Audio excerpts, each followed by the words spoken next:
colocar,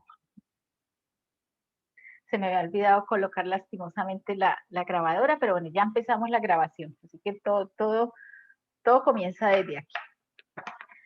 Esta noche estamos reunidos para la lectura de Milagros que se cumplen. Mi nombre es Sonia López. Otra cosa que les quería contar, por el momento no elegí recertificarme en Access, ¿sí? Mi certificación está en stand-by, no sé hasta cuándo, si en 3 meses que vuelven a haber facilitadores certificados.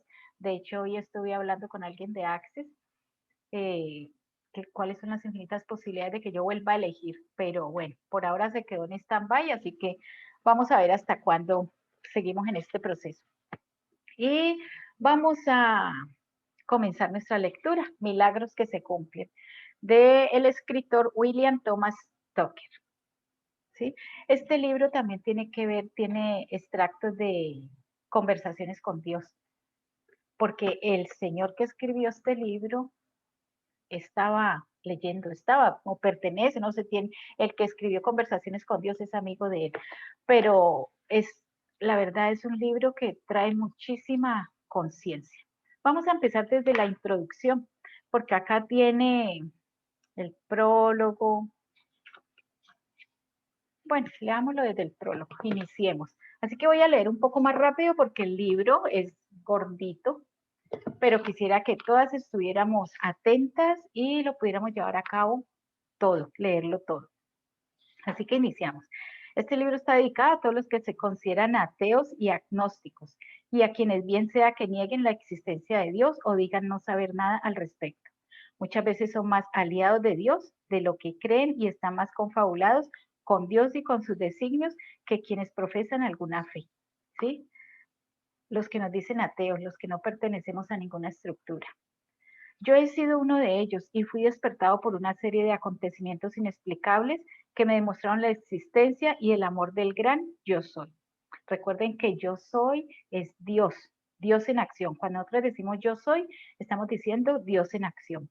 Describo mi viaje en estas páginas, así como la revelación de Dios, para que tú también puedas experimentar la creencia en Dios. Espero que el resultado final sea que las evidencias y lecciones aprendidas te inviten a realizar tu propio viaje para regresar al seno de Dios, de donde todos venimos. Además, espero que comprendas que si lo pides, tú también puedes recibir el milagro que quieras de parte de Dios. Por supuesto, los creyentes también están invitados a acercarse aún más a Dios, luego de compartir las experiencias de este libro. El propósito de este libro es narrar varias de las experiencias de mi vida, las cuales me demostraron sin ninguna duda la existencia de Dios y su papel proactivo en nuestra vida diaria. Espero que al compartir estas experiencias personales, los lectores puedan adquirir una creencia nueva o renovada en Dios que contribuya a enriquecer sus vidas. Dios existe. De esto ya no tengo la menor duda. Quienes dudan de su existencia solo tienen que acercarse a Dios y pedirle que se les manifieste en sus vidas. Pide y recibirás. Sin embargo, la verdad es que esto es lo más difícil de hacer para cualquier hombre, mujer o niño, aunque lo es mucho menos para los niños. Es difícil porque despierta o detona un miedo fundamental en nosotros. El miedo es que si resulta que Dios no existe, entonces estaríamos realmente solos. El miedo a esta posibilidad es casi devastador y es mejor no saber que desilusionarse. En estas páginas verás varios ejemplos en los que Dios bendice proactivamente a sus hijos, es decir, a nosotros, con su caridad a través de milagros de la vida real. Un milagro en el verdadero sentido de la palabra es un acto casual que no puede ser explicado de otro modo. Creemos que un milagro es un regalo que recibimos de manera imprevista. Un ejemplo de ello sería la curación a nivel físico, recibir millones de dólares para que dispongas de ellos o de todo tipo de acontecimientos maravillosos, grandes, pequeños e intermedios. No te pido que tengas fe. Para empezar, te pido que no aceptes nada de lo que yo diga sin que lo cuestiones. Por favor, sé escéptico. Analiza todas mis teorías o afirmaciones. Todo está abierto a tu escrutinio, pues solo tú puedes decidir cuál es tu creencia con respecto a la existencia o no existencia de Dios. Narraré cómo es que he visto la demostración de la existencia de Dios en nuestro entorno. Es asunto tuyo considerar, analizar y comprenderla o ignorarla. Sin embargo, si no has visto esta evidencia en el pasado, quizás sea porque no has sabido a dónde mirar o cómo mirar. Tal vez la respuesta esté adentro. Es probable que una analogía sea útil en este caso. Para mí, Dios es como la electricidad. Siempre está ahí, a tu alrededor, en las paredes de tu casa, esperando en silencio para servirte. No puedes verla, probarla ni oírla. Si alguien no estuviera familiarizado con la electricidad, entrar a tu casa tendrías dificultades para explicarle el concepto de la electricidad y más aún para demostrar que existe. A pesar de que no se pueda ver ni sentir, la única manera en que podría demostrarle al visitante que está allí sería comprobando sus efectos. Podrías conectar una lámpara y encenderla. El visitante se sorprendería con la luz, ¿verdad? Sin embargo, no entendería la electricidad, pero su efecto demostraría que una energía poderosa e invisible está en funcionamiento y ya no podría dudar de su existencia. Creo que así es Dios. He llegado a entender que Dios está aquí, allá, en todas partes, esperando a servirte a ti y a mí. Todos los días nos ocupamos de asuntos mundanos. Vamos a trabajar, interactuamos con nuestras familias o amigos, hacemos compras, pagamos cuentas, vamos a diferentes lugares, cumplimos con nuestro trabajo y atendemos nuestras ocupaciones. Es por eso que las llamamos ocupaciones. Nos mantenemos ocupados, pero ¿hemos pensado cuál es el trabajo de Dios o cuál es su ocupación? Aquí en este pedacito, el trabajo de Dios, ¿sí? ¿Cuál es el trabajo de Dios? ¿Alguna vez se han ustedes preguntado eso? ¿Qué hace Dios durante todo el día? Seguramente habrás escuchado la respuesta en varios idiomas, religiones, libros, culturas, siempre ha sido la misma. Dios permanece ocupado haciendo milagros, bien sea por petición o expectativa, a miles de millones de personas todos los días en todos los rincones del planeta. Sin embargo, no los vemos si no los pedimos, si no creemos en ellos, si no los buscamos, los aceptamos ni los reconocemos. La mayoría de las veces nosotros no aceptamos los milagros, ¿sí? Porque estamos nosotros empujando y pensando que si nosotros no los llevamos a cabo nosotros mismos, entonces no van a ocurrir. ¿Qué estamos haciendo allí? No estamos dejando que Dios actúe, le estamos quitando el trabajo a Dios, ¿sí? Entonces, por eso las cosas se nos vuelven pesadas y más difíciles. Estamos, estamos despidiendo a Dios de nuestra vida. Es por medio de las expectativas que los no creyentes también reciben milagros de Dios. Entiendo que no le reconocen a Dios los felices resultados de su suerte, pero Dios no es para necesariamente notas de agradecimiento. Dios le ha hecho una promesa a la humanidad y siempre la cumple. Dios promete que atenderá todas las oraciones en las que se crea inicialmente y la respuesta nunca será no. Reconozco que una persona que sea muy creyente a veces puede pedirle algo a Dios y no recibirlo, a pesar de los hechos, a pesar de los hechos milagrosos que describo en este libro. A mí me sucede con frecuencia y nos sorprendemos entonces. ¿Cómo pudo ser? Nos preguntamos la respuesta obvia. Dios no existe y solo es un producto del imaginario colectivo de la humanidad. Es demasiado terrible como para ser considerada siquiera. Así que debe de haber una explicación más sólida que nos diga por qué Dios nos ha abandonado. Sometidos a la presión de una respuesta, muchos representantes de diferentes creencias dan la respuesta más lógica. Algunos dicen, es el misterio supernatural. Otros declaran, la mente del hombre es muy débil para ser capaz de entender la mente de Dios. Otros razonan, Dios responde a todas las oraciones, pero algunas veces su respuesta es no. ¿Es posible esto? ¿Está escrito en alguna parte? ¿En alguno de los libros religiosos? ¿Alguien ha recibido una cita de Dios en donde diga, responderé todas las oraciones, pero a veces mi respuesta será un no? La ausencia de una respuesta no equivale a una negación. Si un hijo mío me pide un dulce, yo le doy la espalda y no le contesto, ¿habré respondido su petición al darle lo que quería o lo habré rechazado al ignorar su petición? Así que por definición, yo no estoy respondiendo a ella. Piensa en esto. Probablemente has creído que el hombre es falible y que Dios es infalible. A fin de cuentas, todas las religiones aplican esto.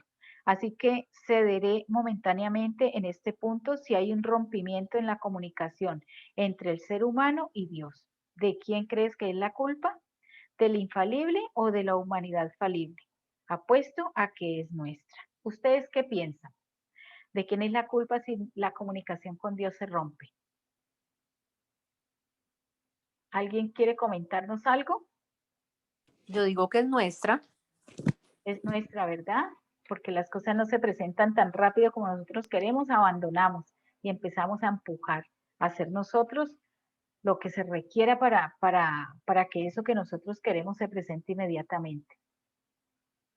Quizá no sea Dios quien tire la toalla, lo más probable es que seamos nosotros. Tal vez Dios comprenda muy bien nuestra comunicación, petición de un milagro, pero tú y yo no logramos comunicar con precisión los deseos de nuestro corazón de manera firme, sin temor y sin reservas. ¿Podría tratarse de esto? Por supuesto. Si eres ateo, es probable que creas que ni siquiera estás pidiendo nada. ¿Para qué molestarte si nadie te está escuchando? Claro, hasta que estás completamente acorralado, necesitando una ayuda o milagro, desesperadamente. Y solo entonces pides ayuda, aunque no seas creyente o pienses que no lo eres. Se dice que en las trincheras no hay ateos. Los soldados que están en una trinchera, muertos de miedo de morir en combate, siempre acuden a Dios cuando sienten necesidad. No importa si son fieles o ateos. Nunca he conocido a nadie, incluyendo a los suicidas, que enfrentando ante la posibilidad de vivir o morir, opte voluntariamente por la muerte.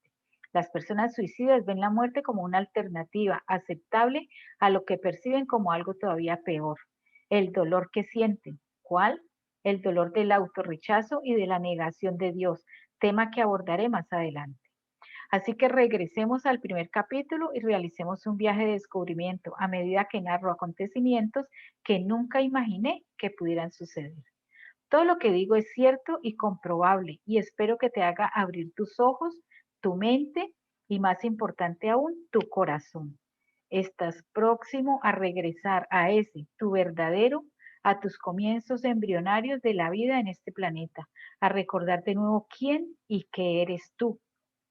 Creo que se regocijarán, así como me pasó a mí.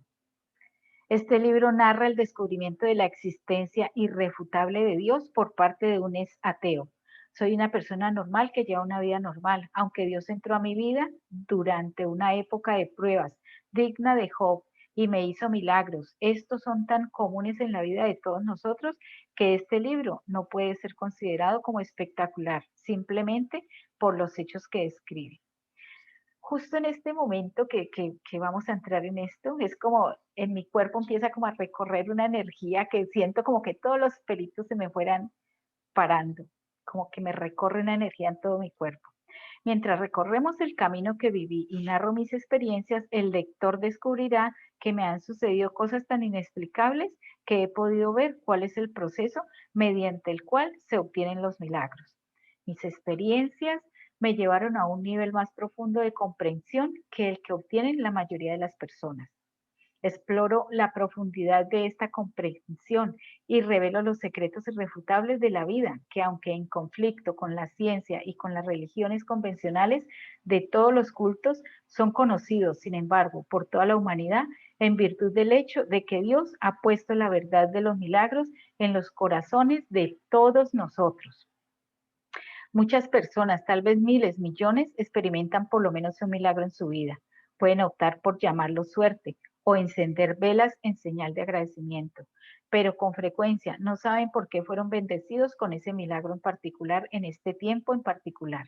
He llegado a comprender que nosotros, cada uno de nosotros, somos la causa del milagro que recibimos y por tanto todos podemos recibir tantos milagros como queramos, simplemente si creemos en ellos y los pedimos. Este libro revela el concepto detrás de los milagros para que el lector pueda invocar este poder cuando lo considere necesario. Viaja conmigo, entonces, a medida que narro la historia de mi vida y los actos milagrosos que me condujeron de nuevo a Dios. Qué bueno sería que cada una de ustedes realmente empiece a percibir esta energía, ¿sí? De milagros y qué es lo que realmente a ustedes les gustaría crear como un milagro en su vida, ¿sí? ¿Qué es lo que quieren actualizar? ¿Qué milagros quieren comenzar a crear, a generar en su vida? vayan pensando qué es eso que les gustaría tanto que ustedes considerarían un milagro que les vaya a ocurrir. En el transcurso de la lectura del libro, puede que esos milagros se vayan presentando. Así que vayan trayendo esa energía de lo que les gustaría que sucediera en su vida, que ustedes llamarían un milagro el día que les suceda. Porque los milagros se cumplen cuando estamos dispuestos a recibirlos. ¿Sí? Así que, ¿qué más es posible aquí que nosotros ni siquiera lo hemos imaginado? En estos días que salgo de aquí del apartamento, hago yo esta pregunta, universo, ¿qué es posible para mí que yo creo que no es posible, que yo ni siquiera me he imaginado que es posible para mí, ¿sí? Que está más allá de esta realidad, que yo ni siquiera nunca me lo he imaginado? Y estaba yo parqueada en una esquina esperando que cambiara no sé qué estaba yo ahí parqueada esperando. A mí me gustan mucho los carros, los autos. Me encanta tener carros bonitos y sí, como tener lo que nadie más puede tener. Y se me parquean al lado, estaban bajando, descargando dos carros de estos Ferraris, pero unos Ferraris nuevecitos, unos colores, uno era rojo y el otro era azul rey.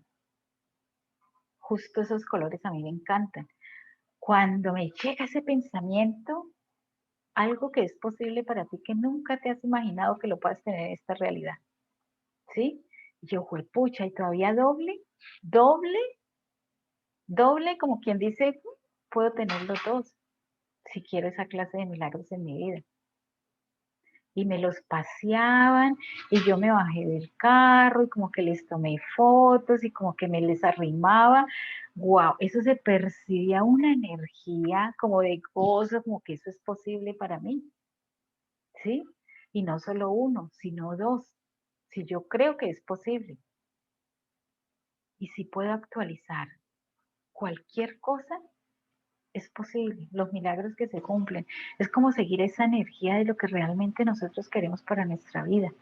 ¿Qué es lo que quieres realmente? ¿Cómo te gustaría que fuera tu vida?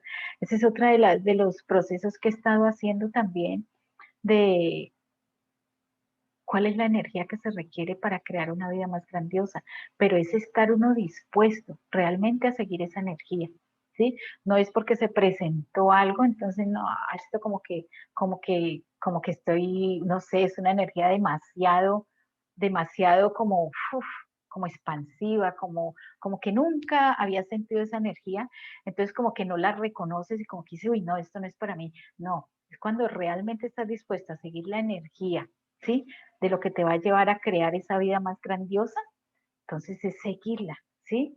María Elena dice, ¿cuál es la energía que se requiere para crear una vida No, más grandiosa? estaba escribiendo tal cual la pregunta que tú nos dijiste para que no se me olvide. Ok, entonces es ese procesito quizá lo podríamos, quien quiera empezar a seguir la energía de lo que creará más para su vida, podemos de pronto ponernos de acuerdo y entrar todas juntitas, sí, que es lo que yo he estado haciendo y esos cambios que he estado recibiendo tanto, sí, por lo menos lo que hace que estoy acá en la Florida. Miren, yo ya llevo 3 meses acá larguitos y yo como que no tengo ganas de irme porque la verdad he estado recibiendo tantas cosas, mi vida se volvió más fácil, o sea, el dinero llega con más facilidad, como que, o sea, es muy diferente. Y es como que me dicen, Cali te quedó chiquita. Cali, para mí me quedó chiquita. Es acá en Miami donde está todo más expansivo. Mi vida más grandiosa está acá. Como que todo lo que me gustaría vivir está aquí, en la Florida.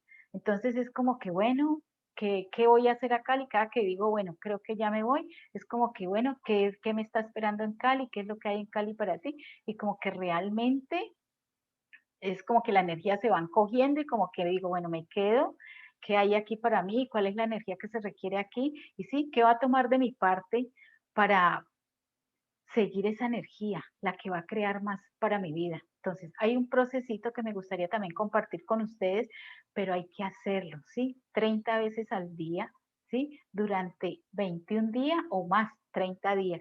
Yo lo hice y la verdad, Eso fue una expansión grandísima, muy, muy chévere y lo sigo haciendo. Todavía lo sigo haciendo porque he recibido tantas cosas y tanta conciencia de lo que realmente me gustaría para mi vida, que lo sigo haciendo. ¿Por qué no si estoy recibiendo de todo eso? ¿Sí? Entonces, más adelante nos ponemos de acuerdo y comenzamos ese reto también de seguir la energía de lo que nos encantaría que fuera nuestra vida. Y lo hacemos, yo les hago el acompañamiento. Listo, entonces vamos a la introducción. Conocí a William Tucker cuando me enteré de los milagros tan maravillosos que habían ocurrido en su vida. Inmediatamente me conmovió la forma en que William había puesto en práctica el mensaje expuesto en Conversaciones con Dios. Las que hayan leído los libros de Conversaciones con Dios me encantó el reto, dice Gaby. Sí, Gaby, vamos a ponernos de acuerdo y lo hacemos porque también es una contribución para ustedes y para mi vida también. Una trilogía que explica cómo funciona la vida y la fe.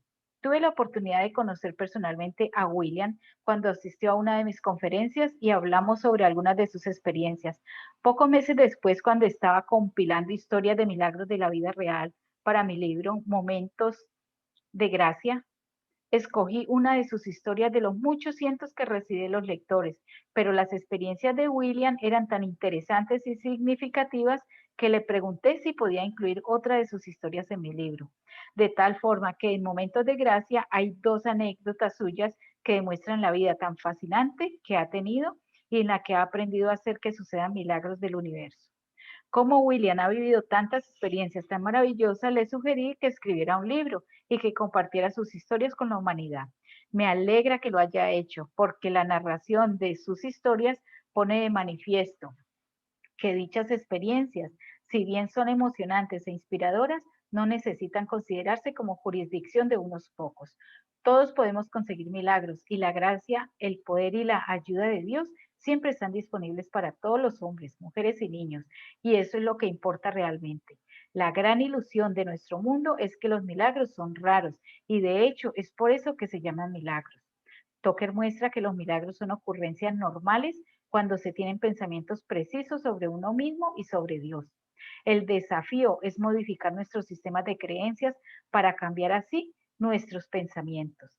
Esto es lo que ha hecho William. Lo hizo desde muy temprano y le ha sido provechoso de muchas formas increíbles. Así que lean ahora como un ser mortal de carne y hueso con capacidades y destrezas normales, así como tú y yo, vivió algunos momentos de gracia increíbles y asombrosos, y como tú puedes hacerlos también. Neil Donald Watts. ¿Cómo van? ¿Cómo les ha parecido hasta aquí? ¿Alguien tiene algún comentario o seguimos? Los niños conocen a Dios. Gaby, ¿vas a decir algo? No, todo perfecto te iba a decir. Ok, bien. Bueno, entonces, vamos a hacer un procesito. Recuerden lo que les dije. Hay que desaprender para volver a aprender, ¿sí? Hay que derrumbar todo ese sistema de creencias que tenemos, ¿sí? De que hay que trabajar duro, de que hay que ganarse la vida con el sudor de la frente, ¿sí? De que sin esfuerzo nada es posible. Miren, yo ya esa barrera la pasé hace rato. La verdad que desde que estoy en la Florida, trabajar, lo que llama trabajar, yo no he trabajado. Nada, nada. Y el dinero me llega, o sea, estoy viviendo de gozo, de dicha, paseo por todos lados, como rico, me pasean y estoy viviendo en una zona muy bonita que se llama Aventura. Sí, entonces, ¿cómo se logra eso? ¿Cómo se logra eso sin tener el dinero, las cantidades de dinero para uno estar 3 meses en la Florida, una ciudad donde se vive en dólares y donde además es una de las más costosas? ¿Sí? Porque dicen que todos los que se pensionan, que son de acá, se tienen que ir de acá porque con la pensión no alcanzan a vivir aquí en la Florida. Entonces tienen que ir a buscar una ciudad más barata para vivir. Entonces, eso lo he logrado derrumbando todo mi sistema de creencias, ¿sí? Entonces, todos los lugares donde se han alineado y estado de acuerdo con los puntos de vista de alguien más, de que hay que trabajar duro, ¿sí? De que no se puede vivir sin trabajar porque de dónde nos va a llegar el dinero. Entonces, todo más, ¿quién más? ¿Quién más tiene ahí puntos de vista que quiera destruir y descrear en este momento? todo lo que no nos permita eso, ¿sí? Vivir con facilidad y recibir con facilidad de más, ¿sí? Creer que la facilidad la podemos tener sin tener que trabajar tanto, todo lo que no les permita eso, ¿están de acuerdo en destruir y descrear todo eso por billones de veces? Sí, por favor. Uy, sí, gracias, acertado, equivocado, bueno, malo, pues todos los 9 cortos chicos y más allá. Ustedes solitas pueden hacer eso todos los días, destruyo y descreo todo lo que no me permita tener la facilidad en mi vida y elegir la facilidad de más, ¿sí? Elijo la facilidad, yo soy facilidad, yo soy gozo. Ese es un trabajo que hay que hacer todos los días. Yo venía muchos años atrás y la verdad es que todo ese sistema de creencias ya fuera. Sigamos aquí entonces, capítulo 1. Los niños conocen a Dios. En el comienzo, el propósito de este libro es narrar mis experiencias sobre el descubrimiento de Dios y los milagros que nos hace todos los días en nuestras vidas, simplemente si los pedimos y creemos en ellos. Espero que comprendas esto a medida que recorras este camino en el libro. Está muy tarde en mi vida, hasta muy tarde en mi vida, no tenía idea de dónde provenía mi creencia inicial en la existencia de Dios. Lo único que sé es que conocía a Dios desde que tengo memoria. Más tarde me alejé, aunque conocía a Dios desde niño, sabía que había un Dios y sabía que me amaba. Mis padres se divorciaron cuando yo tenía 3 años. Mi madre tuvo que dejarnos a mí y a mi hermana en una casa de acogida mientras trabajaba y reunía dinero para vivir con nosotros. Se casó de nuevo cuando yo tenía 5 años y finalmente nos fuimos a vivir juntos. Una de las primeras cosas que hicieron fue comprar una pequeña casa gracias a un préstamo del gobierno y este es mi primer recuerdo consciente de Dios. Un día me llevaron a comprar una mesa para la cocina, eran los finales de la década de los 40 y el aluminio y la fórmica eran los materiales más económicos y comunes. La tienda estaba atestada de juegos de mesas y sillas de aluminio y fórmica. Solo había una mesa de pino, era muy linda y a mi mamá le gustó, tan pronto la vio, pero era también el mueble más costoso de la tienda. Así que mis padres buscaron una y otra vez, examinando este juego y aquel, pero mi madre siempre regresaba al hermoso juego de madera. Mis padres me ignoraban, pues yo andaba rezagado y ellos discutían precios. Cansado y curioso, me arrastré debajo de la mesa, miré hacia arriba y me horroricé. La mesa estaba sin terminar. ¿Cómo era posible? Pensé. ¿Cómo pudo enviarme Dios a la tierra antes de que estuviera terminada y de que fuera perfecta? Recuerdo esa experiencia como si hubiera ocurrido ayer, probablemente porque me produjo un gran impacto. De algún modo supe que yo venía de un lugar en donde todo era perfecto. Me sorprendí. No dudé, no pude creer que estuviera en un lugar donde las mesas sin terminar fueran aceptables. Salí de la mesa y me hice al lado de mi mamá. Alé su vestido para advertirle que no comprara esa mesa porque era defectuosa y distaba de ser perfecta. Estaba sin terminar por debajo, donde los adultos no podían ver. Mamá, mamá, insistí. Pero ella me despachó con un ahora no, hijo. Mamá está ocupada hablando con el vendedor. Pero yo seguí insistiendo. Cuando logré llamar su atención y le expliqué mi descubrimiento, ella, mi padre y el vendedor se rieron a carcajadas y me hablaron como si yo no comprendiera la sofisticación del mundo adulto. Quedé atónito. No puedo recordar qué fue lo que pensé con exactitud, pero lo cierto fue que concluí que si querían cometer la estupidez de comprar una mesa a medio terminar, era asunto de ellos. No quiero referirme a mesa de cocina, sino a mi supuesto conocimiento sobre la existencia de un Dios, de mi Padre en el cielo y de mi existencia antes de haber nacido. Durante muchísimos años esto me pareció importante. Claro que yo suponía que había un Dios, que Dios era mi verdadero Padre y que me había enviado a la tierra para nacer y vivir aquí. Es algo que damos por sentado y ese es el propósito de este libro. Yo sabía que había un Dios mucho antes de escuchar algo acerca de Dios y antes de comenzar a estudiar o de tomar clases de religión, pues era una parte inherente de quién era yo. La caída. Durante mi infancia, los otros niños se burlaban de mí por seguir los principios de Dios. Me negaba a fumar cigarrillos con ellos, a llevarme dulces de las tiendas sin pagarlos y a decir palabras vulgares, pues no quería ofender a Dios Ellos hacían bromas y se reían de mí. Yo no quería ser diferente, pero tampoco quería ofender a Dios. Con el tiempo comencé a decir una que otra vulgaridad, aunque me reprochaba y me castigaba con dureza cuando lo hacía. Luego los chicos mayores me hablaron de sexo, pero me pareció muy desagradable.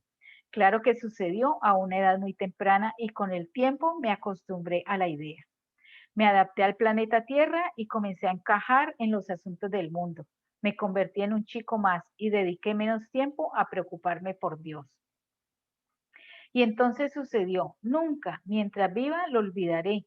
Recibí mi merecido. Tenía 13 años, era un sábado a mediados de la mañana.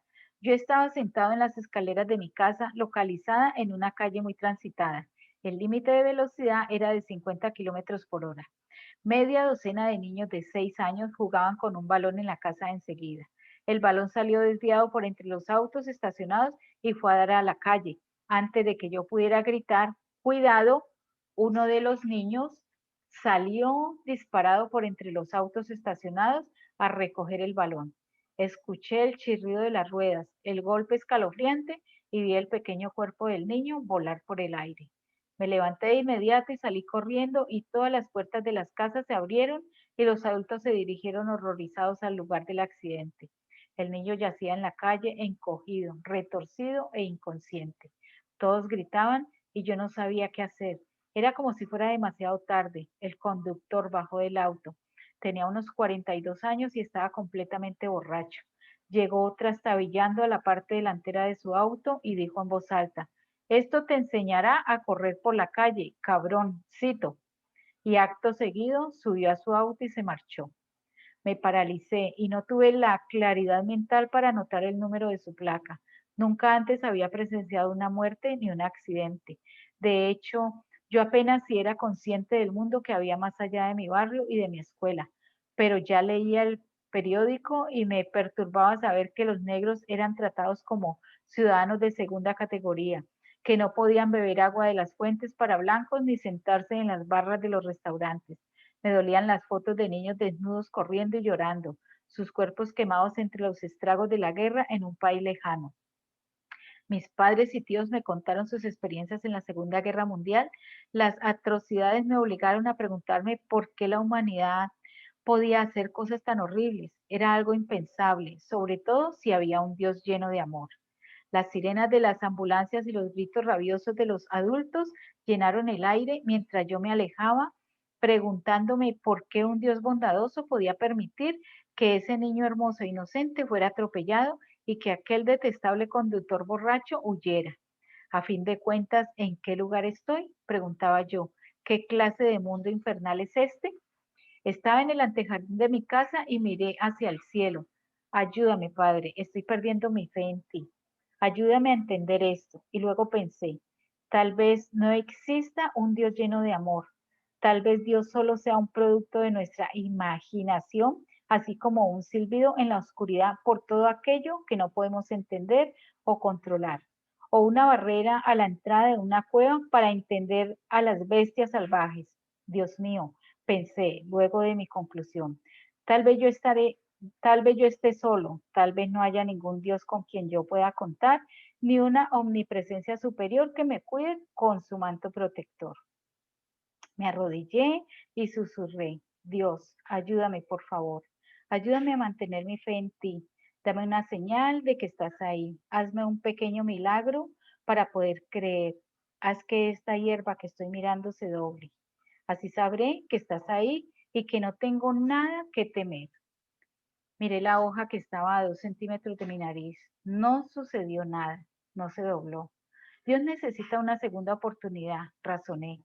Dios, haz que caiga lluvia de este cielo azul y radiante que está arriba de mí. Así sean unas pocas gotas que nadie más pueda ver, que sea solo entre tú y yo. Necesito fortalecer mi fe.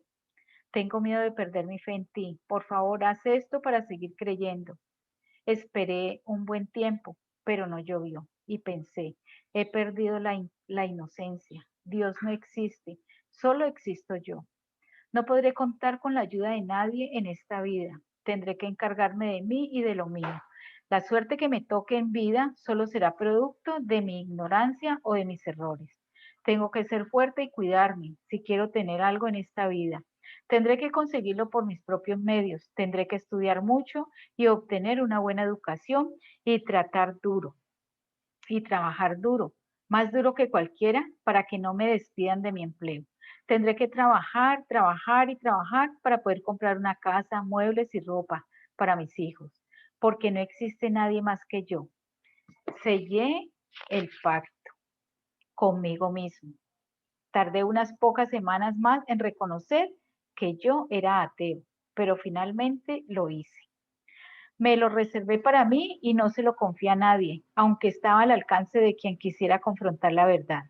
Si decidían no hacerlo, era tal vez porque no estaban preparados para confrontar sus temores o responsabilidades. Era por ello que quizá algunas personas bebían los sábados por la mañana. Conocía a muchos adultos que ahogaban sus demonios personales en la botella. Hice otro pacto. Si iba a ser responsable de mí, no podía permitirme el lujo de nublar mis pensamientos. Había visto que ese era el efecto producido por el licor. No soy abstemio y me he embriagado en mi vida, aunque puedo contar las veces con los dedos de una sola mano. Nunca conduje bajo los efectos del alcohol. Esa fue la primera lección que aprendí. Y lo último que deseaba sería causarle daño a otro ser humano. Así pensaba cuando tenía 13 años y ese fue el derrotero que seguí durante los 29 años siguientes. ¿Cómo están? ¿Cómo van? ¿Cuánto tiempo llevamos? Muy bien, Bien, bien. Muy bien. Bueno, ya tenemos una hora. ¿qué? Ya tenemos una hora. Sí, ya ¿Sí? tenemos una hora. Bueno, ¿quieren que sigamos o cortamos aquí? Sigamos. ¿Sigamos otro ratico? Yo programé Sí, el Zoom 1 hora y media, entonces vamos a seguir otra media horita. Ok. ¿Listo? Porque listo. lo que viene está muy bueno. Ser del mundo sin Dios. ¿Han escuchado esa frase? Ser del mundo sin Dios. ¿O han escuchado la frase que dicen muchas de las iglesias? ¿Cuál? Ser del mundo sin Dios. O esta otra frase que dicen que, la que dicen los evangélicos o de otras religiones, ¿no? Que somos del mundo, pero no pertenecemos al mundo. Es lo que dicen ellos, ¿sí? Bueno, sigamos al capítulo 2. Ser del mundo sin Dios. Asumir la responsabilidad. No podía imaginar lo que me depararía el futuro 29 años después. Fue algo tan impactante y tan irreal que he tardado décadas en escribirlo. Temía que nadie entendiera, que pensaran que yo estaba loco y me encerraran. Temía ser rechazado por toda la humanidad y ser una persona sin país, sin un lugar en el mundo. Temía no poder encontrar las palabras para que los demás me entendieran. No necesitaba tener miedo. Se lo he contado a cientos de personas y aunque se sorprenden, nadie me ha creído. La causa se hará manifiesta a medida que se desvele esta historia. Pero antes de dar un salto de 29 años, haré una descripción general de lo que sucedió entre tanto. No fui un buen estudiante en la secundaria. Generalmente sacaba las mejores o las peores notas. Me retiré 2 meses antes de terminar la secundaria, tras saber que no podía graduarme con mis compañeros. Salí molesto de la escuela y me dirigí a una oficina de reclutamiento de la Fuerza Aérea. Al día siguiente, volé a la base aérea de Lackland, en Texas, y luego viví 4 años en Alemania, tratando de organizar mi vida. Durante el tiempo libre que tenía en la secundaria y posteriormente en la Fuerza Aérea, estudié historia, religión e historia de las religiones, tratando de entender cómo el mundo llegó a ser como yo lo encontré. Fui a muchas iglesias católicas, bautistas, luteranas, presbiterianas y otras denominaciones protestantes. Fui incluso, unas, fui incluso a una sinagoga con amigos judíos. Conseguí una versión inglesa del Corán. Los mormones tampoco escaparon a mi escrutinio, ya que leí también el libro del mormón.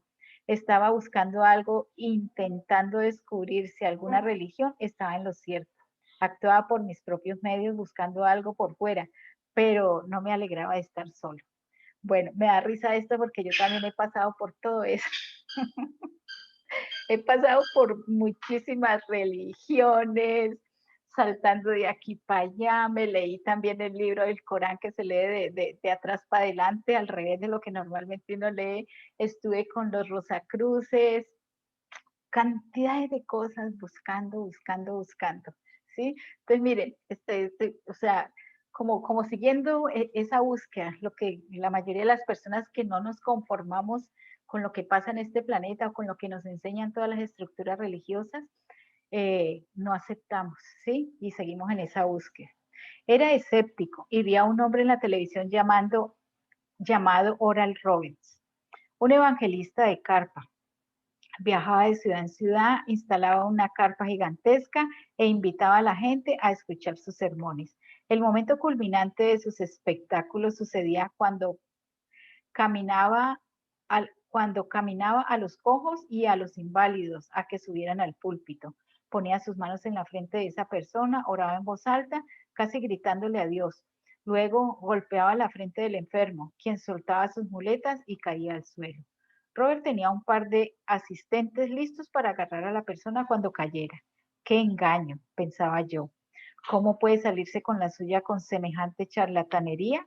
¿Será que todos los asistentes están confabulados con él? Oral Roberts era el hazmerreír de muchas personas y muchas otras creían que era un farsante. Me desconcertaba la sinceridad de la gente que él curaba. Yo estaba convencido de que ellos creían a pesar de lo que fuera. Siempre se ponían de pie, arrojaban sus muletas y se iban caminando por sus propios medios. Yo meneaba mi cabeza e intentaba olvidarlo. Después de todo, Dios no había hecho ningún milagro en los últimos 2000 años, ¿verdad? Claro que actualmente uno tendría dificultades para explicarles esto a Oral o a su hijo Richard Roberts, pues ya tienen una iglesia enorme y una universidad gracias a su fe en los milagros de Dios. Seguí estudiando durante mi estadía en Europa, pero nunca encontré lo que buscaba. Adquirí información sobre rituales, enseñanzas, creencias y tradiciones religiosas, pero honestamente me pareció que la mayoría eran una pérdida de tiempo, especialmente los rituales. No me malinterpreten, me gustaban muchas cosas. Yo era un hombre sin códigos, libre de decidir qué honrar y respetar y qué no.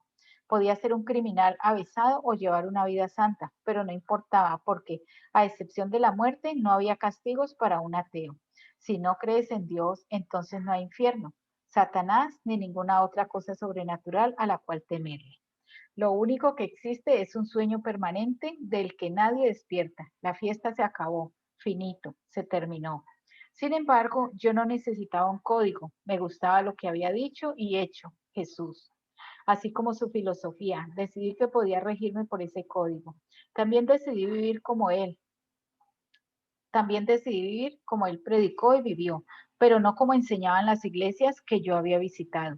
Yo no tenía intenciones de temerle a Dios, pues eso me parecía una tontería. Entendí que Cristo dijo, si tu enemigo te golpea en una mejilla, date vuelta y ofrécele la otra. Esto tenía sentido para mí. A fin de cuentas, si yo golpeaba a alguien, debería esperar que también me golpearan. Sin embargo, no veía que nadie cercano a mí actuara con esa conducta cristiana. Veía rabia, discusiones, guerras, dolor y seres perdidos que se refugiaban en la bebida.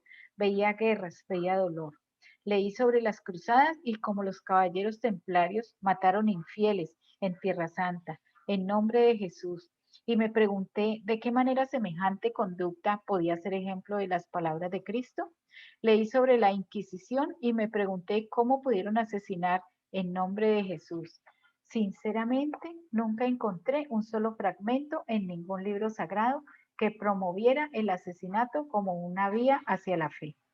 Conocí personas que le daban una explicación racional a toda suerte de comportamientos y creencias que yo no podía asociar con las enseñanzas de ningún credo.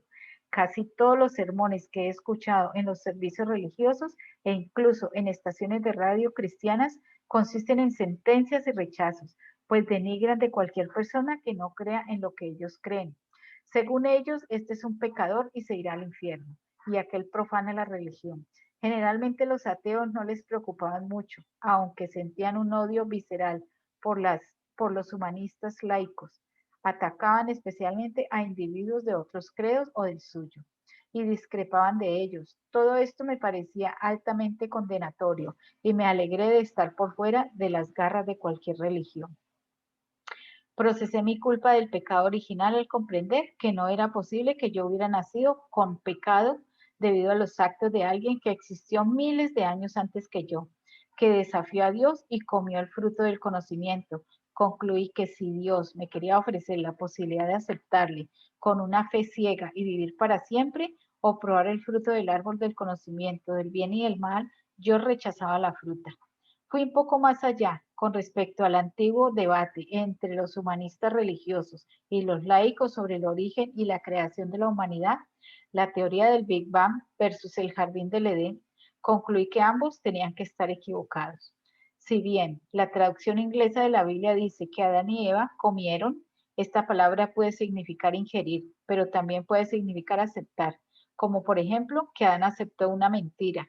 Así, fruta puede significar la manzana que está en un árbol, pero también un resultado como sucede, por ejemplo, cuando se dice que la recompensa de Adán fue el fruto de su labor. La palabra árbol puede referirse a una planta que tiene hojas, pero también a una estructura de relación representativa.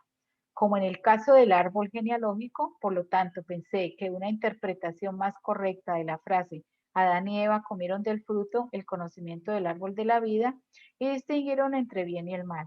Podría ser el primer hombre y la primera mujer aceptaron el resultado del conocimiento del bien y del mal. Seguí mis convicciones con entusiasmo, ofreciendo mi otra mejilla, y decía que eso era seguir los principios. Mucho después aprendí a perdonarlos y amarlos por sus defectos. Advertí que realmente no me estaban agrediendo, sino que actuaban más bien debido a un dolor interno y a un autorrechazo que alguien les había inculcado por error. De hecho, según la teoría semántica, cuando las personas hablan sobre alguien o sobre otra persona, no hacen una afirmación sobre otra cosa, sino que describen su propia percepción. Nuestras afirmaciones están marcadas por nuestras experiencias perceptivas y son, por tanto, afirmaciones de cómo los vemos, no de cómo son en realidad. Así, cuando alguien dice que estamos muy a la defensiva, realmente no está describiéndonos, simplemente está describiendo cómo se siente con respecto a nosotros y cómo nos percibe. ¿Sería esta una interpretación acertada de nuestra conducta? Es probable que quizá estemos a la defensiva, pero es posible también que esa persona se sienta amenazada por nosotros y no encuentre otra forma de intimidarnos. Cuando alguien nos juzga, bien vale la pena escuchar sus sentimientos y tratar de entender por qué esa persona nos ha juzgado. De ese modo, antes que estar a la defensiva con respecto a esa acusación, podremos saber qué hay detrás de ella y encararla. Recuerden que cuando nosotros hacemos un juicio de alguien o de algo, es porque nos está mostrando, ¿sí? Es porque eso en ese momento es un espejo donde nosotros nos estamos mirando. Entonces, antes de emitir algún juicio sobre eso, para que no se nuble lo que nos está mostrando, dejemos de juzgar. Y más bien preguntémonos qué es lo que esta persona me está mostrando aquí, qué es lo que yo tengo que sanar. Quizá tenemos a la defensiva, pero es posible también que esa persona se sienta amenazada por nosotros y no encuentre otra forma de intimidarnos. Cuando alguien nos juzga, bien vale la pena escuchar sus sentimientos y tratar de entender por qué esa persona nos ha juzgado.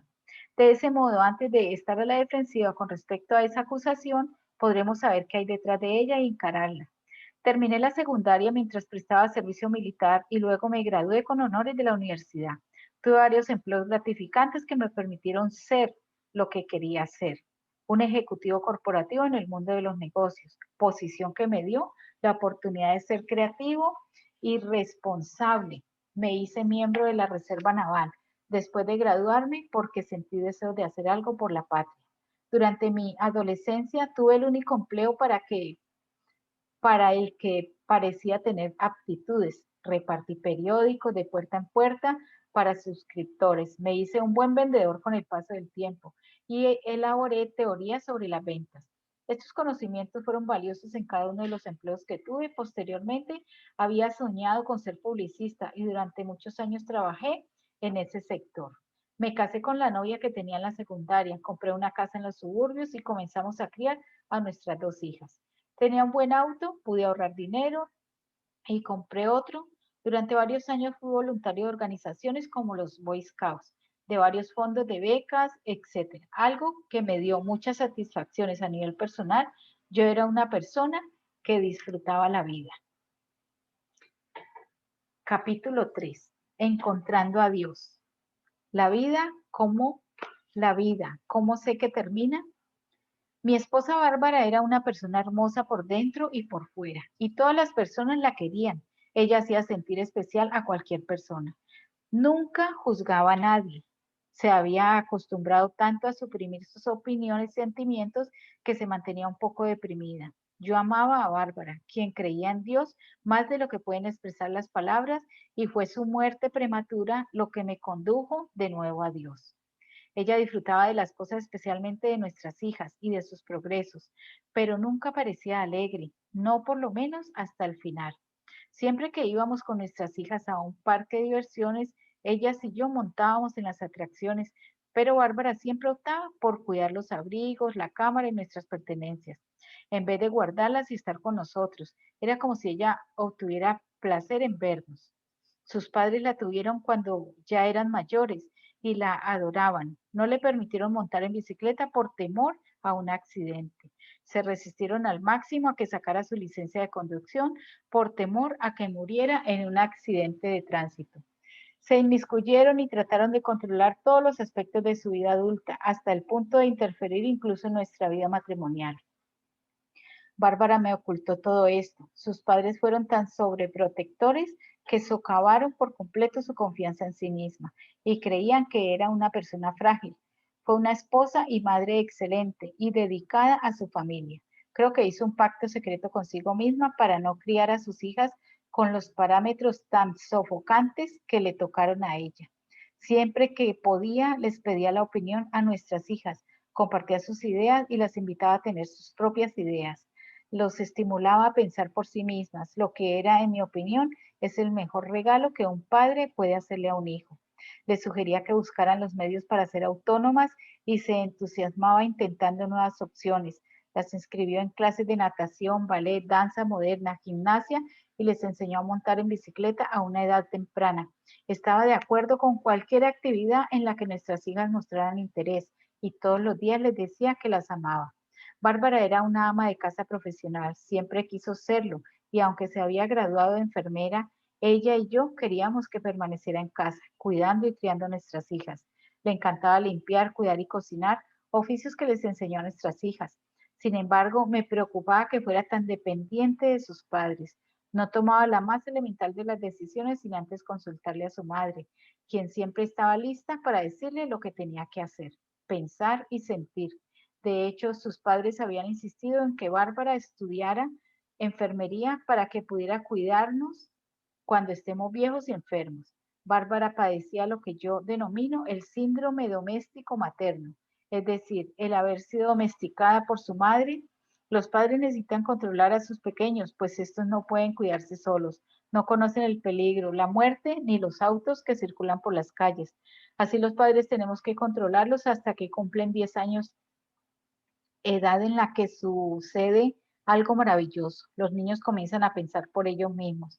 Sin embargo, hemos forjado una costumbre durante 10 años. Hemos sido responsables de ellos y nos cuesta dejar que comiencen a valerse por sí mismos, pues creemos que existen muchas cosas que desconocen y que pueden causarles la muerte o hacerles daño en cualquier sentido. Cuando nos hemos responsabilizado de sus vidas, podemos hacer la transición con facilidad y ser responsables de su felicidad. Tenemos por ellos debido a nuestros propios miedos. Tenemos que fracasar en la vida y estamos dispuestos a ayudarles. ¿Cuánta ayuda necesitan? ¿En qué medida debemos pensar por ellos?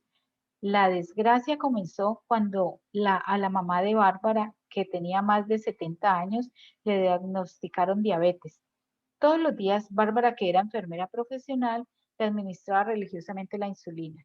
Un año después, el médico le descubrió un cáncer incurable y le dio pocos meses de vida. Bárbara se puso inconsolable y concluyó que era la culpable de todo. Recordó que en las clases de enfermería le habían enseñado que cuando un anciano tenía diabetes, no es que tuviera necesariamente esa enfermedad, sino que podía ser un presagio de cáncer. Pensó que los doctores le hubieran podido detectar el cáncer a tiempo si hubiera recordado esto. Quedó destrozada por la culpa.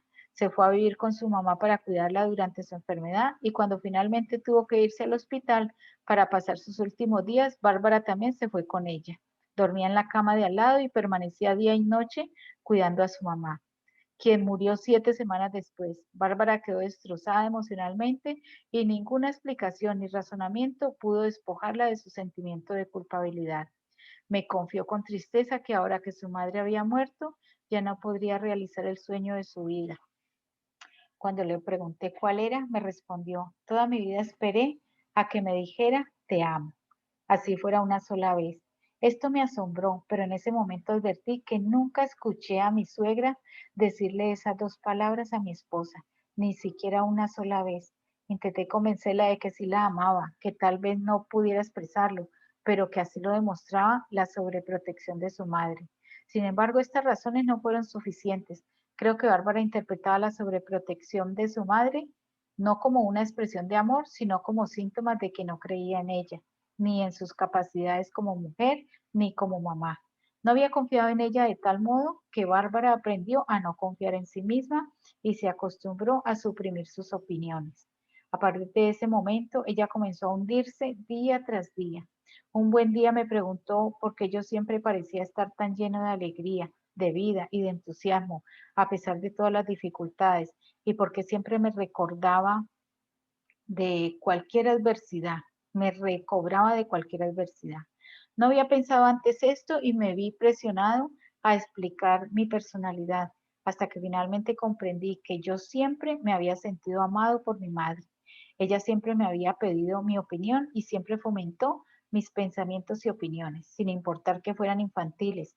Comencé a reconocer el daño que mi suegra le había hecho a Bárbara y también a entender el esfuerzo que hizo mi esposa para no cometer el mismo error con nuestras hijas. Al cabo de un tiempo comencé a notar ciertos patrones repetitivos en ella. Comenzó a ponerse la misma ropa todos los días. Aunque antes preparaba verdaderas delicias gastronómicas, comenzó a preparar perros calientes y frijoles día tras día. Decidí preguntarle qué le pasaba y me dijo que me fuera a dar una vuelta para poder estar sola. Luego me confesó que en los últimos años había visto a varios psicólogos y psiquiatras y me pidió disculpas por haberse gastado nuestros ahorros de toda una vida en eso, pero que los médicos habían dicho que necesitaba un tratamiento en una institución psiquiátrica. Quedé estupefacto. Intenté convencerla de que eso era absurdo. Le recordé cuánto la amábamos, nuestras hijas, amigos y yo. Le dije que sus temores eran completamente infundados, que era una persona cariñosa y maravillosa, pero todo esto fue infructuoso. Creía que era una fracasada y los médicos la convencieron de que tenía una enfermedad mental. Oigan, pues aquí viene esto, ¿sí? En lo que yo tanto les comento en el grupo de salud consciente. No pude hacer nada para que se deshiciera de las falsas ideas que tenía acerca de sí misma. Pero todo esto fue infructuoso. Creía que era una fracasada y los médicos la convencieron de que tenía una enfermedad mental. ¿Sí? Los médicos la convencieron. No pude hacer nada para que se deshiciera de las falsas ideas que tenía acerca de sí misma. Hay que recordar que Bárbara era una enfermera profesional y para algunas enfermeras los médicos son como dioses. Así que la condicionaron para que pensara que ellos nunca cometían errores. Al día siguiente se internó en un hospital psiquiátrico y a partir de allí se deterioró rápidamente. Solo después de su muerte vine a saber que había intentado suicidarse cuando estuvo internada. Bárbara se hundía progresivamente y yo estaba completamente confundido y preocupado, pues no sabía qué hacer para ayudarla. Iba a visitarla antes de ir a trabajar, a la hora del almuerzo y cuando salía del trabajo. Mis visitas duraban varias horas, tanto que me hacían salir. Luego regresaba a casa, le preparaba comida a nuestras hijas y las acostaba. El estrés y las jornadas agotadoras comenzaron a afectarme. Empecé a descuidar mis deberes con la reserva naval. Nuestras hijas, que aún eran niñas, seguramente se extrañaban al ver cómo la unidad familiar se desmoronaba ante sus ojos. Tenían miedo y querían saber dónde estaba su madre. Yo les expliqué lo mejor que pude. Mi jefe comenzó a exigirme cada vez más. A pesar de que trabajaba 66 horas semanales, le pedí un poco de comprensión y le dije que no podía trabajar más horas porque tenía que cuidar a mi familia y que además estábamos pasando por una situación difícil. Y él sabía que Bárbara estaba recluida en un hospital psiquiátrico. Los médicos dijeron que a mi esposa le vendría bien un cambio, que podría tomarse unas vacaciones. Yo tenía 6 semanas de vacaciones acumuladas en los 3 años anteriores y le dije que fuéramos donde quisiera, pero ella dijo que no podíamos pagar eso. Lo cierto era que yo estaba dispuesto a hacer cualquier cosa por tener de nuevo a mi esposa. Finalmente, Bárbara se decidió por un centro vacacional en nuestro estado. Mi compañía no fue solidaria conmigo. Me dijeron que yo era muy valioso y me negaron las vacaciones. Le dije a mi jefe, mi familia está primero, despídeme si quieres, pero me iré de vacaciones con mi esposa. Los médicos se lo recomendaron y eso haremos. Salí furioso. Le pedí a mi madre que cuidara a las niñas y mi esposa y yo salimos dispuestos a tomarnos 6 semanas de vacaciones llenas de sol y de alegría. No habían pasado 2 días cuando mi jefe me localizó. Me dijo que quedaba despedido, si no regresaba de inmediato. Está bien, me dijo Bárbara, regresemos. De todos modos, no estoy disfrutando este viaje. Sopesé las cosas. El hospital psiquiátrico costaba $20,000 al mes y sin empleo ni seguro de desempleo quedaríamos en una situación precaria. Así que decidí, regresamos y mi esposa fue internada de nuevo en el hospital. Luego la Marina se encargó de presionarme. Mi oficial al mando me dijo que yo estaba muy atrasado en mis labores y me ordenó dedicarle más tiempo a los proyectos de la Fuerza Naval. Terminamos discutiendo acaloradamente. Me arranqué los galones que me acreditaban como capitán, se los lancé, le grité que renunciaba y salí de la oficina. No puedes renunciar, me gritó. Haré que seas juzgado por una corte marcial. Después me dio una alegría en todo el cuerpo. La picazón era insoportable. Me apliqué avena en todo el cuerpo y esperé a que me pasara la picazón. Consulté con un dermatólogo, me dijo mi afección se debía al estrés, el cual me había quemado. La capa protectora que tenía debajo de la piel señaló que probablemente padecería esta afección durante el resto de mi vida y me formuló una crema para aliviar el dolor. Los psiquiatras del hospital me pidieron que entrara a una terapia para ayudarle a mi esposa. Yo estaba desesperado y dispuesto a hacer lo que fuera por ayudarle. Cuando terminó la primera sesión, un psiquiatra me dijo que fuera a su oficina y me explicó que yo también sufriría una enfermedad mental. ¿Se dan cuenta cómo lo van proyectando a uno? Por eso yo les digo, cuando vayan al médico, ustedes tienen que estar presentes y conscientes todo el tiempo, ¿sí? Cuando las están implantando, cuando les están diciendo tiene esto, le va a dar esto, o es que a cierta edad nos van a empezar a suceder ciertas cosas, ¿sí? Esos son los implantes. Cuando te dicen usted tiene esto, o usted ya tiene esta edad, entonces le va a dar esto, le va a dar esto, y tiene que empezar a tomar droga de por vida. Ahí es cuando nos implantan y nos creemos todo. ¿Qué es lo que hay que hacer allí? ¿Alguna de ustedes sabe qué es lo que hay que hacer en ese momento? ¿Cuál de las herramientas que hemos aprendido aquí? ¿No sabe? ¿Ninguna sabe? Petra nomás se ríe, ¿no? Recuerden el interesante punto de vista, ¿sí? El interesante punto de vista es una herramienta que no permite... ¿Qué, Petra? No te escuché bien. Que era cada vez que me estaba hablando y punto de vista destruye todo eso que está mentalmente lo decía. Se escucha muy entrecortado, pero recuerden, el interesante punto de vista no permite que esa energía se ancle en nosotros, ¿sí? Sino que siga de largo. Todo lo que nos quieran implantar, cuando estamos hablando con alguien o estamos escuchando que alguien más está hablando cosas y como que nos impactó inmediatamente. Interesante punto de vista que tienen ese punto de vista, ¿sí? Para que esa energía no se ancle con nosotros. Interesante punto de vista que tengo ese punto de vista, o interesante punto de vista que esa persona tiene ese punto de vista, ¿sí? Yo siempre, y hasta antes de yo entrar a Access, yo ya hacía eso, ¿sí? Yo lo que decía, este médico cree que yo me voy a creer esa mentira. porque siempre me dijeron, yo desde que tenía como 37 años me empezaron a decir, es que ya casi te va a dar la menopausia, es que ya cuando cumplís los 40 te va a dar esto, esto y esto. A mí nunca me dio nada de eso.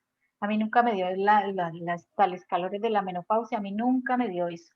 Porque yo como que psicológicamente me preparé para no recibir esas energías. ¿Sí? Yo siempre dije, no, a mí no me va a dar eso.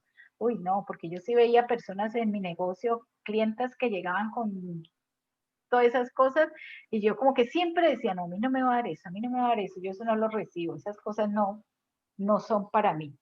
Entonces es eso, no dejar que esas energías se anclen en uno, no comprarnos los puntos de vista de los demás, ¿sí? Interesante punto de vista que tienen ese punto de vista. Y bueno, a ver que me perdí dónde estaba. No puede renunciar, me gritó, no, creo que esto ya lo pagamos. Siguió tratando de convencerme de que yo era mentalmente inestable y que tendría que internarme. Comencé a creerle, a fin de cuentas, él era médico y profesional en esos asuntos. Y allí mismo en su oficina comencé a derrumbarme. Me convencí de que tenía razón. ¿Y mis hijas qué? Imploré. ¿Qué será de ellas con sus padres internados? ¿El Estado se hará cargo de ellas? ¿Estarán en un hogar de paso? Respondió con mucha naturalidad. Esa fue la gota que colmó el vaso. Sentí que mi cerebro se partía en dos. Me desmoroné. Mi vida había terminado. Resbalé de la silla y caí al piso. Ayúdenme, por favor, supliqué. Por favor, dígame que esto no es real. El médico me miró despectivamente desde la posición superior de su silla. Me dijo que me fuera a casa, que empacara un cepillo de dientes y que me internara al día siguiente. ¿Cómo le destruyen la vida a uno así de un momento a otro? ¿Se dan cuenta? Me arrastré con mis manos y rodillas demasiado derrotado como para poder levantarme. Crucé el corredor del hospital y llegué hasta la zona de estacionamiento intentando respirar y sin darme cuenta que estaba a punto de desmayarme. Abrí la puerta de mi auto y conseguí subirme. Encendí el motor y el aire acondicionado en la máxima potencia. Puse la boca en el ducto para recibir un poco de aire y luego me fui llorando a casa por el futuro de nuestras hijas, pues mis hijas se quedarían huérfanas. Llegué a casa y me metí en cama, todavía llorando, me devané los sesos intentando dilucidar por qué mi familia había tenido un final tan triste. Me culpé por ello, como no tenía ninguna culpa por ser, mi cerebro comenzó a inventársela, ¿sí? Permanecí acostado en la cama pensando en mi vida y procurando encontrar un rayo de esperanza que me dejara de esa pesadilla. Me esforzaba en comprender si los médicos tenían razón al señalarme como el culpable. Hice un balance de mi vida y concluí que yo era un tramposo y un fracasado. ¿Cuál era la prueba? Ni siquiera me había graduado de secundaria, cosa que me avergonzó toda la vida, pero me gradué de la universidad con honores, dije discutiendo conmigo mismo. Sin embargo, comprendí que esto era falso. Yo había presentado exámenes y aprobado cursos en la universidad sin haber leído todo lo que debía, así que después de todo yo era un tramposo. Pero discurrí mentalmente, me convertí en un oficial y en un líder de la Reserva Naval. Sí, claro, contestó mi lado oscuro. Sí, esas dos, las vocecitas de lado y lado que siempre están allí diciéndonos lo bueno y lo malo, lo correcto y lo incorrecto, ¿sí? Y que nosotros, si no somos conscientes, nos dejamos llevar siempre por el lado más denso, ¿sí? Entonces, discurrí mentalmente, me convertí en un oficial, no pude ganar esta batalla conmigo mismo. Evalué todos los actos importantes de mi vida y en todos encontré defectos. Mi adorable esposa había roto varias veces nuestro compromiso matrimonial hasta que logré convencerla de que nos casáramos. Esta era otra prueba más de toda la cháchara que yo hablaba. Sin embargo, y luego de pensar en un posible acto luminoso en mi vida tan vacía, advertí que había procreado 2 niñas hermosas, pero un segundo pensamiento echó por tierra esa conclusión. Era mi esposa quien las había parido y criado también, pues yo siempre estaba trabajando. ¿Cuál era la contribución que yo había hecho a sus vidas? Veía innumerables defectos en mi carácter y si no los sabía, los inventaba y sentía lástima de mí misma. Seguí evaluando mi vida y viendo defectos por todas partes. Era como si estuviera viendo una película de mi vida. esta estructura cada vez más rápido hasta que terminé por condenarme. Mi almohada quedó mojada con lágrimas de autocompasión. Estaba convencido de que mi vida, nuestras vidas, habían terminado, que yo tendría que internarme en un hospital psiquiátrico al día siguiente y que mis hijas terminarían en un orfanato. Claudiqué y recé para poder dormirme. Cuando me desperté al día siguiente, lo primero que pensé fue que tenía que ser una pesadilla, que todo era como debía ser. Sin embargo, constaté que no era así. Mi almohada estaba mojada, debía haber llorado toda la noche. Volví a pensar en mi vida y vi que estaba regida por el fracaso. Los recuerdos y los pensamientos se arremolinaron en una espiral de condenas. Noté, aunque a regañadientes inicialmente, que había una lágrima en la película, un punto luminoso, parecía llamar mi atención, pero me resistí a reconocerlo. Los eventos siguieron transcurriendo y llegó un momento en que no pude ignorar el punto. Giré mi cabeza para verlo. La habitación se iluminó y vi un evento de mi vida que había pasado por alto. Gracias, Salvadora. Bueno, yo creo que vamos a quedar aquí porque ya nos pasamos un poquito más de tiempo y vamos a ver si esta misma semana logro sacar un tiempito y lo volvemos a leer para que no se nos haga tan eterno. Pero siempre hoy leímos bastante. Gracias, está bello. Súper, Este súper. libro está muy lindo, además es una contribución enorme. Así que, chicas, gracias por haberme acompañado, porque esta nueva lectura también es una contribución grandísima para mí. Espero que ustedes también la puedan aprovechar bastante. Glorita, ¿quieres decir algo? No, muchas gracias por esto, por elegirlo, por compartirlo y bueno, ¿qué más es posible? ¿Qué más podemos seguir creando todos que antes no era? ¿Qué más inspiración podemos ser para invitar a más grandiosidad, Sí. más facilidad, más gozo y más gloria de la vida de todas? ¿Qué más es posible? Y todo lo que no nos permita tener elecciones grandiosas, lo quieren destruir y descrear para todas. Sí, por Sí, por favor. favor. Gracias, acertado, equivocado, bueno, malo, puede y poco, todos los cortos chicos, y más allá es por el grupo de Telegram, que yo creo que vendría siendo más o menos jueves o viernes para que sigamos la próxima lectura, ¿vale? Y si no, el Ok, próximo lunes. perfecto. ¿Listo? Un abracito para todas, que tengan feliz noche. Chao, chao. Sigue pasándola bien. Muchas gracias. Bye, bye, chao. Gracias.